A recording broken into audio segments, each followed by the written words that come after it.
अस्सलाम वालेकुम। मैं Zuhaib Hasan, instructor civil, government college of technology Sargodha. आज का हमारा टॉपिक है design and drawing of RCC column. तो सबसे पहले हम बात कर लेते हैं कि किसी भी आरसीसी स्ट्रक्चर को डिज़ाइन करने से क्या मुराद है।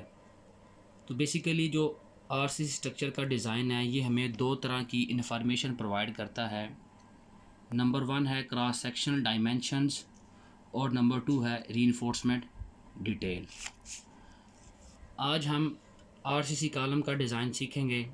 ये आरसीसी कॉलम का आइसोमेट्रिक व्यू है जिसके अंदर रीइंफोर्समेंट की डिटेल जो है वो ज़ाहिर की गई है। ये जो रेड लाइंस हैं ये हमें ज़ाहिर कर रही हैं कि जो मेन बार हमने कॉलम में इस्तेमाल करनी है, जो लोड के अगेंस्ट रेजिस्टेंस शो करती हैं, उनको हम लॉन्गिट्यूडनल स्टील या लॉन्गिट्यूडनल बार्स कहते हैं। इसके अलावा ये जो रिंग नज़र आ रहे हैं ब्लू और ब्लैक कलर में, ये टाइज़ हैं। ये कॉलम की लॉन्गिट्यूडनल बार को जो है वो फिक्स करने के लिए, एक जगह पे रखने के लिए, बाइंड करके रखने के लिए जो है वो इस्तेमाल की जाती हैं। ये आरसीसी कॉलम का जो है वो क्रॉस सेक्शन है। तो जो कॉलम का डिज़ाइन होगा वो हमें ये बताएगा कि आपने कॉलम का जो क्रॉस सेक्शन है उसका साइज़ कितना रखना है। तो क्रॉस सेक्शन के अंदर दो तरह की जो है वो मेजरमेंट आती हैं। एक विड्थ कितनी होगी और जो नंबर दो होगी कि आपने कॉलम की हाइट कितनी रखनी है। ये कॉलम का जो है वो एलिवेशन है। एलिवेशन के अंदर ये लाइन हमें जो है ये ज़ाहिर कर रही है कि जो लॉन्गिट्यूडनल बार है और ये भी लॉन्गिट्यूडनल बार है, इसके अंदर ये जो आपको स्ट्रिप या रिंग नज़र आ रहे हैं, बेसिकली ये टाइज़ हैं। तो डिज़ाइन हमें ये बताएगा कि आपने ये जो लॉन्गिट्यूडनल बार हैं ये कितनी तादाद में बतानी है, इस्तेमाल करनी है, इनका डाया क्या होगा और इन टाइज़ का आपने सेंटर टू सेंटर फासला कितना रखना है, जिसको आप पिच या स्पेसिंग ऑफ टाइज़ कहते हैं। कॉलम से क्या मुराद है?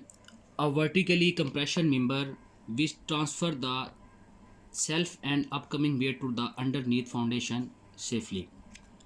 कॉलम से मुराद एक ऐसा अमूदी कंप्रेशन मेंबर है जो अपने वज़न को और अपने ऊपर आने वाले वज़न को महफूज तरीके से बुनियाद के ऊपर मुंतकिल करता है। Classification of column. कॉलम को हम तीन तरह से हम कॉलम को कैटेगराइज करते हैं या तीन तरह से इसको हम क्लासीफाई करते हैं। नंबर वन है अकॉर्डिंग टू शेप। जो कॉलम की शेप है वो डिपेंड करती है on the shape of form work. आप जैसा फार्म वर्क इस्तेमाल करेंगे कॉलम की शेप वैसी ही जो है वो आपको मिलेगी। नॉर्मली जो है वो दो तरह की कॉलम की शेप जो इस्तेमाल की जाती हैं या दो तरह के कॉलम जो है वो देखने में मिलते हैं। एक है रेक्टेंगुलर शेप और नंबर दो है सर्कुलर शेप। इसके अलावा अगर आप ये चाहते हैं कि कॉलम जो है वो पेंटागोनल, हेक्सागोनल, ऑक्टागोनल इस शेप का भी आप बना लें एस्थेटिक लुक के लिए या डिज़ाइन की रिक्वायरमेंट है, तो आप उसके लिए वैसे ही फार्म वर्क इस्तेमाल करेंगे। नंबर टू है क्लासिफिकेशन कॉलम की अकॉर्डिंग टू लोड। लोड के लिहाज से कॉलम की दो इकसाम हैं, एक्सियली लोडेड कॉलम और इसेंट्रिकली लोडेड कॉलम। अगर किसी कॉलम की सेंटर लाइन पे लोड अमल करेगा, कॉलम के मरकज़ के ऊपर लोड अमल करेगा, तो ऐसे कॉलम को आप एक्सियली लोडेड कॉलम या कंसंट्रेटेड लोडेड कॉलम कहेंगे। और अगर किसी कॉलम की सेंटर लाइन से हट के लोड कॉलम पर अमल दरामद करेगा या अप्लाई होगा, तो ऐसे कॉलम को आप इसेंट्रिकली लोडेड कॉलम कहेंगे। तो कोशिश की जाती है कि कॉलम को जो है एक्सियली लोडेड बनाया जाए कि कॉलम की सेंटर लाइन पे लोड अमल करे। अगर सेंटर लाइन से हट के लोड अमल करेगा तो उस कॉलम में बेंडिंग या बकलिंग के चांसेस ज़्यादा होंगे। नंबर थ्री है classification according to design length. Length के लिहाज से कॉलम जो है वो दो तरह के बनाए जाते हैं।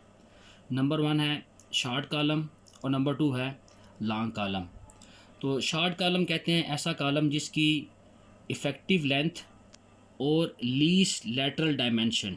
लीस्ट लेटरल डायमेंशन से मुराद है क्रॉस सेक्शन की कम अज़ कम पैमाइश। फॉर एग्ज़ाम्पल ये कॉलम का क्रॉस सेक्शन है तो इसमें ये जो हॉरिजॉन्टल डायमेंशन होगी ये ब्रेथ होगी और ये वर्टिकल हाइट होगी। तो अगर ब्रेथ कम है हाइट से तो इस क्रॉस सेक्शन की जो लीस्ट लेटर डायमेंशन होगी वो ब्रेथ होगी। तो अगर कॉलम की लंबाई और क्रॉस सेक्शन की कम अज़ कम पैमाइश की निस्बत 15 से कम हो या 15 के बराबर हो, ऐसे कॉलम को आप शॉर्ट कॉलम कहेंगे। शॉर्ट कॉलम से मुराद ऐसा कॉलम है जिसकी लंबाई और क्रॉस सेक्शन की जो मिनिमम डायमेंशन है, लीस्ट लेटर डायमेंशन है, इन दोनों की रेशो जो है वो लेस देन और इक्वल टू 15 हो, तो ऐसे कॉलम को आप शॉर्ट कॉलम कहेंगे। शॉर्ट कॉलम में क्या होता है कि इसका फेलियर इस तरीके से होगा कि अगर आप इस पर एक्सेसिव लोड अप्लाई करेंगे, कॉलम की जो सर्टेन लिमिट है या स्ट्रेंथ से ज़्यादा लोड अप्लाई करेंगे, तो कॉलम में क्रशिंग वाक़या होगी, कॉलम का मटेरियल टूट जाएगा। नंबर 2 जो है वो लॉन्ग कॉलम है। लॉन्ग कॉलम को इस तरह डिफ़ाइन करते हैं कि अगर कॉलम की लेंथ या इफेक्टिव लेंथ ऑफ कॉलम और least lateral dimension cross section की कम अज़ कम पैमाइश की जो निस्बत है वो ग्रेटर दैन 15 हो, 15 से ज़्यादा हो, तो ऐसे कॉलम को आप लॉन्ग कॉलम कहेंगे। और लॉन्ग कॉलम क्या है कि इसका फेलियर किस सेंस में होता है कि इसमें बकलिंग आती है, इसमें झुकाव आता है। वो झुकाव लोड की जो राइट साइड पे भी हो सकता है लोड लगा की सिमत के, और उसकी लेफ़्ट साइड पे भी हो सकता है।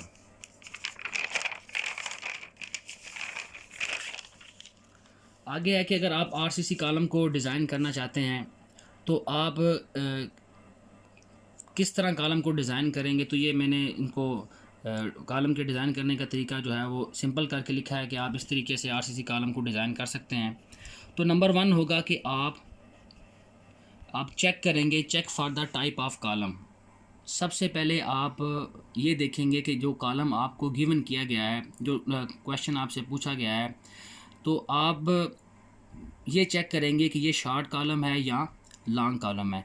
तो इसके लिए आप चेक करेंगे इफ़ेक्टिव लेंथ ऑफ कॉलम और least lateral dimension. Effective length of column और लीस्ट लेटर डायमेंशन के दरमियान जो रेशो होगी, अगर वो 15 से ग्रेटर दैन हुई तो आपको पता चल जाएगा ये कॉलम जो है वो लॉन्ग कॉलम है। और अगर ये रेशो लेस देन और इक्वल टू 15 हुई तो इससे ये क्लियर हो जाएगा कि ये जो कॉलम है वो शॉर्ट कॉलम है। नंबर 2 जो डिज़ाइन स्टेप है वो है ग्रास एरिया ऑफ कॉलम। कि कॉलम के जो दूसरा स्टेप आपने कॉलम के न्यूमेरिकल में करना है वो आप इसका ग्रास एरिया फाइंड करेंगे। ग्रास एरिया को आप AG से इसको डिनोट करते हैं। ग्रास एरिया है क्या, तो इसके लिए आप ये कॉलम का जो क्रॉस सेक्शन है इसको देखेंगे, तो ये कॉलम का जो सारा एरिया है, सारे क्रॉस सेक्शन का एरिया है, मतलब अगर ये रेक्टेंगुलर सेक्शन है तो इसका एरिया होगा विड्थ इनटू हाइट। तो ये जो सारे सेक्शन का एरिया होगा जिसमें कंक्रीट का एरिया भी शामिल है और स्टील का एरिया भी शामिल है, इसको आप ग्रास एरिया ऑफ कॉलम कहेंगे या ग्रास एरिया ऑफ सेक्शन कहेंगे। इसके मुकाबले में ये जो आपको अंदर ये लाइन नज़र आ रही हैं ये टाइज़ हैं, और टाइज़ के अंदर ये जो बार हैं ये मेन बार या लॉन्गिट्यूडनल स्टील्स हैं। और टाइज़ के अंदर अंदर या आप ये कह लें जो स्टील का सिर्फ एरिया है, इसको आप कोर एरिया ऑफ कॉलम या कोर एरिया ऑफ सेक्शन कहते हैं।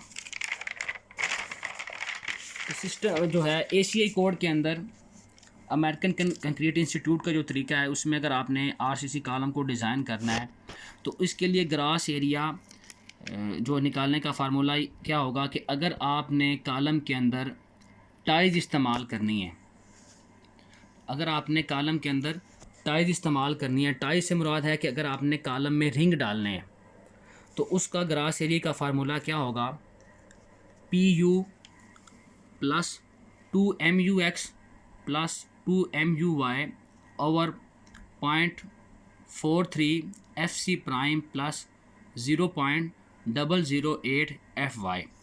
PU से मुराद है अल्टीमेट लोड ऑफ कॉलम, कि कोई कॉलम मैक्सिमम कितना लोड बर्दाश्त करता है। MUX से मुराद है movement with respect to X axis और movement with respect to Y axis. Column के अंदर मूवमेंट्स तब अप्लाई होंगी या तब मूवमेंट कॉलम में पैदा होती है जब कॉलम जो है इसेंट्रिकली लोडेड हो। तो हमने जो कॉलम डिज़ाइन करना है वो एक्सियली लोडेड कॉलम होगा, तो उस कॉलम के अंदर ये जो दोनों मूवमेंट्स हैं इनकी वैल्यू जो है वो 0 होगी। इसके अलावा ये जो FC प्राइम है, FC प्राइम से मुराद है ultimate stresses of concrete in compression at 28 days. इससे मुराद ये है कि 28 दिन के बाद जो कंक्रीट की कंप्रेशन स्ट्रेंथ होगी उसको आप FC प्राइम कहेंगे। और FY से मुराद है यील्ड स्ट्रेंथ ऑफ स्टील के आपने किस ग्रेड का स्टील इस्तेमाल किया। फॉर एग्जांपल अगर आप 40 ग्रेड का स्टील इस्तेमाल करेंगे तो उसकी जो यील्ड स्ट्रेस होगी या यील्ड स्ट्रेंथ होगी वो होगी 40,000 PSI। अगर आप 60 ग्रेड का स्टील इस्तेमाल करते हैं तो उसकी यील्ड स्ट्रेंथ या यील्ड स्ट्रेस जो है वो 60,000 पाउंड्स पर स्क्वायर इंच होगी। तो जो टाइल्स का जो अगर आप टाइल्स वाला कॉलम बना रहे हैं, फॉर एग्जांपल आपने रेक्टेंगुलर या स्क्वायर कॉलम बनाना है तो उसके अंदर आपने टाइल्स का इस्तेमाल करना है। टाइल्स से मुराद क्या होगा कि उस कॉलम के अंदर आपने रिंग इस्तेमाल करनी है, जैसे ये कि आपको ये शक्ल में नज़र आ रहा है। तो अगर आपने स्पाइरल कॉलम बनाना है, स्पाइरल कॉलम से मुराद क्या होगा कि जो सर्कुलर कॉलम है, गोल शक्ल का कॉलम है, उसमें आप रिंग प्रोवाइड नहीं करते बल्कि उसमें आप क्या करते हैं, मेन बार्स के गिर्द लॉन्गिट्यूडनल स्टील के गिर्द जो है आप हेलिकल या स्पाइरल, ये स्प्रिंग नुमा तार होती है जिसको आप मेन बार के गिर्द स्विप कर देते हैं, इसको लपेट देते हैं। तो अगर आपने सर्कुलर कॉलम बनाना है तो इसके अंदर आप स्पाइरल इस्तेमाल करेंगे। टाइल्स का आप इस्तेमाल कर सकते हैं, लेकिन आप मैं जो है बेहतर ये होता है कि आप उसके अंदर स्पाइरल या हेलिकल वायर का इस्तेमाल किया जाए। तो उसमें ग्रास एरिया निकालने का फार्मूला क्या होगा, PU + 2MUX + 2MUY / 0.5 FC prime + 0.01 FY। तो इसमें भी क्या होगा कि ये जो मूवमेंट्स होंगी, ये एक्सियली लोडेड कॉलम है, इसमें मूवमेंट्स क्या होंगी, 0 होंगी। FC प्राइम से मुराद है stresses of concrete eight 28 days in compression, और FY से मुराद है यील्ड स्ट्रेस ऑफ स्टील। तो ये जो फार्मूला होगा ये दोनों सिस्टम के लिए एप्लीकेबल है। अगर न्यूमेरिकल आपने फुट पाउंड सेकंड के अंदर सॉल्व करना है तो उसके लिए भी ये आप फार्मूला यूज़ करेंगे स्पाइरल कॉलम के लिए। और अगर आपके पास जो क्वेश्चन गिवन है, न्यूमेरिकल प्रॉब्लम गिवन है, वो सिस्टम इंटरनेशनल के अंदर है, तो उसके लिए भी आप ये वाला फार्मूला ही इस्तेमाल करेंगे।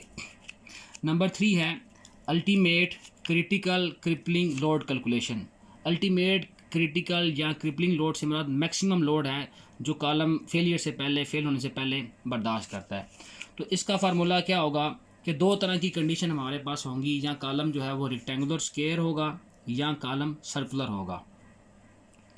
तो जो कॉलम रेक्टेंगुलर है या स्क्वायर कॉलम है उसके अंदर आप टाइल्स का इस्तेमाल करेंगे, तो उस कॉलम के लिए अल्टीमेट लोड निकालने का फार्मूला होगा PU × 0.80 × 0.65 × 0.85 FC prime × grass area of column minus area of steel plus FY yield stress of steel into area of steel in compression. Formula के अंदर ये जो 0.80 है ये रिडक्शन फैक्टर है, ये कॉलम को इसेंट्रिकली लोड से बचाने के लिए हम जो है वो ACI कोड की रिक्वायरमेंट है कि अगर आपने कॉलम को टाइल्स वाला कॉलम है और उसको आपने इसेंट्रिकली लोड से बचाना है तो उसकी जो अल्टीमेट स्ट्रेंथ होगी उसमें आप उसकी जो अल्टीमेट स्ट्रेंथ होगी उसकी टोटल स्ट्रेंथ का आप 80% लेंगे। इसी तरह अगर आपने टाइल्स वाला कॉलम बनाना है तो इसके लिए जो कॉलम की स्ट्रेंथ होगी उसकी ओवरऑल स्ट्रेंथ का आप 65% लेंगे, यानी कि 35% आप उसकी स्ट्रेंथ पे फैक्टर लगाते हैं। AG से मुराद ग्रास एरिया ऑफ कॉलम है जो आपने इन फार्मूलाज की मदद से आपने कैलकुलेट कर लेना है। और ASC से मुराद है area of steel in compression. तो आपने यहाँ से area of steel in compression की वैल्यू निकालनी है। FC प्राइम FY की वैल्यू क्वेश्चन के अंदर या न्यूमेरिकल के अंदर गिवन होगी, तो आपने यहाँ से सिर्फ area of steel in compression की वैल्यू को कैलकुलेट करना है। अगर कॉलम आपके पास सर्कुलर है और उसके अंदर आपने टाइल्स की बजाय आपने स्पाइरल इस्तेमाल किए हैं, हेलिकल वायर इस्तेमाल किए हैं, तो उसका फार्मूला होगा PU × 0.85 × 0.75 × 0.85 FC prime AG - ASC + FY × ASC। तो अगर स्पाइरल कॉलम है इसके अंदर जो रिडक्शन फैक्टर होगा इसेंट्रिसिटी के लिए या इसेंट्रिकली लोड के लिए वो होता है 0.85। लेटरल टाइल्स वाले कॉलम में कितना था, वो होता है 0.80, और स्पाइरल वाले कॉलम में कितना होता है 0.85।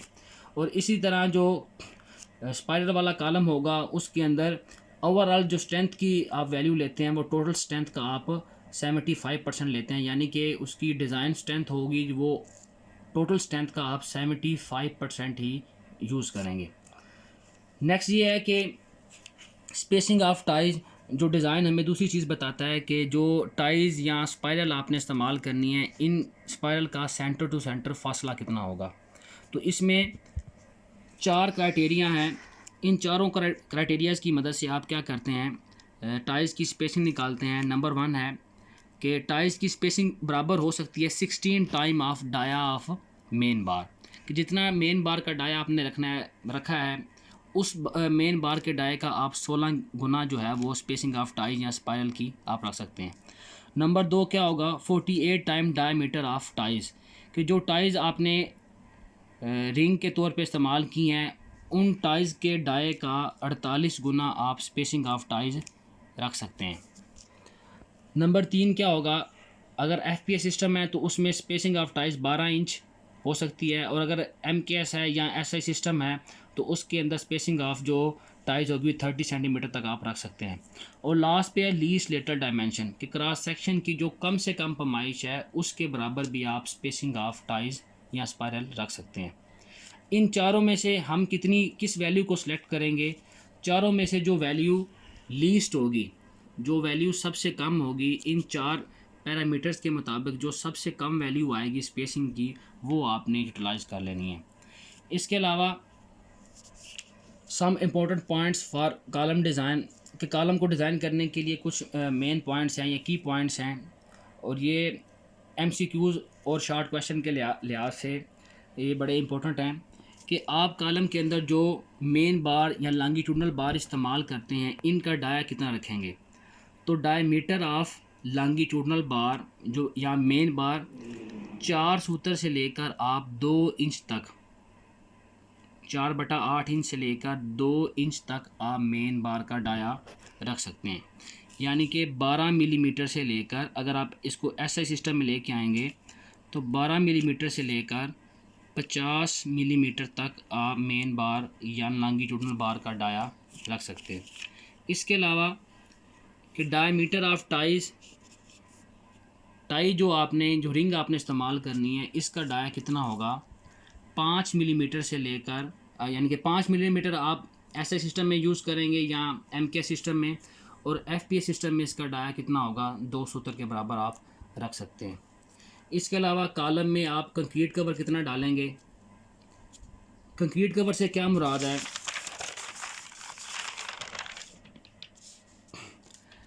कॉलम की सेंटर लाइन से लेकर जो कॉलम की मेन बार है कॉलम की जो मेन बार हैं उसके सेंटर लाइन से लेकर बॉटम फाइबर तक आप एक लेयर प्रोवाइड करते हैं कंक्रीट की, जिसको आप कंक्रीट कवर कहते हैं। इस लेयर का मकसद क्या होता है, ये एक तो एस्थेटिक लुक देती है कंक्रीट को बीम को, दूसरा ये है कि ये कॉलम के मटेरियल को वेयर एंड टियर से बचाती है, अब्रेजन से बचाती है, और सबसे मेन क्या है कि कंक्रीट कवर की वजह से कॉलम पर रस्टिंग नहीं होती, कि अगर आप कंक्रीट कवर का इस्तेमाल नहीं करेंगे तो ये जो मेन बार हैं या लॉन्गिट्यूडनल बार हैं ये नेक्ड होंगी, तो इन पे रस्टिंग का जो है वो चांसेस होंगे। तो कॉलम में आप कंक्रीट कवर कितना रखेंगे, तकरीबन कॉलम में 1.5 से लेकर 2 इंच तक आप कंक्रीट कवर जो है इस्तेमाल करते हैं। तो इसके अलावा लास्ट पॉइंट है कि limit of area of steel, कि कॉलम में आप जो एरिया ऑफ स्टील होगा, ये जो जैसा कि ये ऊपर ASC है, area of steel in compression, इसकी कम अज़ कम वैल्यू कितनी होगी। तो मिनिमम जो फील्ड के अंदर एरिया ऑफ स्टील रखा जाता है वो होगा 0.8% of grass area of column, मतलब कॉलम के क्रॉस सेक्शन का जितना टोटल एरिया है उसका आप 0.8% मिनिमम जो है वो स्टील कॉलम के अंदर इस्तेमाल करेंगे। यानी कि इस लिमिट से कम आप स्टील अगर कॉलम में इस्तेमाल करेंगे तो कॉलम फेल हो जाएगा। मैक्सिमम कितना होगा, 8% of grass area of column के जो क्रॉस सेक्शनल एरिया है जिसको आप ग्रास एरिया कहते हैं, जिसमें कंक्रीट और स्टील दोनों के एरिया शामिल है, उसका आप 8% जो है maximum area of steel in compression रख सकते हैं। नंबर 3 है नॉर्मल आप कितना एरिया ऑफ स्टील रखते हैं? तकरीबन 3% से लेकर 6% तक आप ग्रास एरिया का जो है वो एरिया ऑफ स्टील जो है कॉलम में इस्तेमाल करते हैं। और जो सूटेबल है या इकनॉमिकल है या जो मुनासिब है वो कितना होगा? 1 से लेकर 2% तक हम जो है वो ग्रास एरिया ऑफ कॉलम के बराबर हम एरिया ऑफ स्टील रखेंगे। इंशाल्लाह नेक्स्ट लेक्चर में हम design and drawing of slab के बारे में डिस्कस करेंगे कि हम आरसीसी स्लैब को या आरसीसी स्लैब क्या होती है, उसकी टाइप्स क्या हैं और उसको किस तरह डिज़ाइन करते हैं और उसके फार्मूलेज क्या हैं। इंशाल्लाह नेक्स्ट लेक्चर में हम डिज़ाइन ऑफ स्लैब के बारे में डिस्कस करेंगे।